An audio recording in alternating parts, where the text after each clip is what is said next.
അവിശ്വാസികളായിക്കൊണ്ട് മരിക്കുകയും ചെയ്തവരിൽപ്പെട്ട ഒരാൾ ഭൂമി നിറയെ സ്വർണം പ്രായശ്ചിത്തമായി നൽകിയാൽ പോലും അത് സ്വീകരിക്കപ്പെടുന്നതല്ല.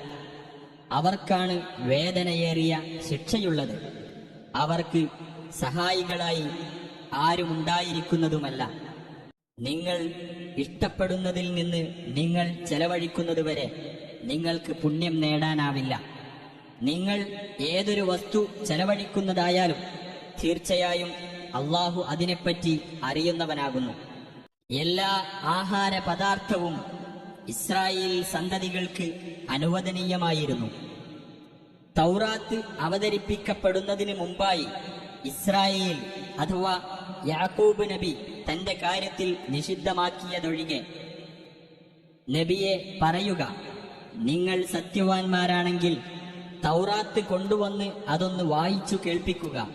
എന്നിട്ട് അതിനുശേഷവും അള്ളാഹുവിന്റെ പേരിൽ കള്ളം കെട്ടിച്ചമച്ചവരാരോ അവർ തന്നെയാകുന്നു അക്രമികൾ. നബിയെ പറയുക, അള്ളാഹു സത്യം പറഞ്ഞിരിക്കുന്നു. ആകയാൽ ശുദ്ധമനസ്കനായ ഇബ്രാഹീമിന്റെ മാർഗം നിങ്ങൾ പിന്തുടരുക. അദ്ദേഹം ബഹുദൈവാരാധകരുടെ കൂട്ടത്തിലായിരുന്നില്ല. തീർച്ചയായും മനുഷ്യർക്കു വേണ്ടി സ്ഥാപിക്കപ്പെട്ട ഒന്നാമത്തെ ആരാധനാ മന്ദിരം ബക്കയിൽ ഉള്ളതത്രേ. അത് അനുഗ്രഹീതമായും ലോകർക്ക് മാർഗദർശകമായും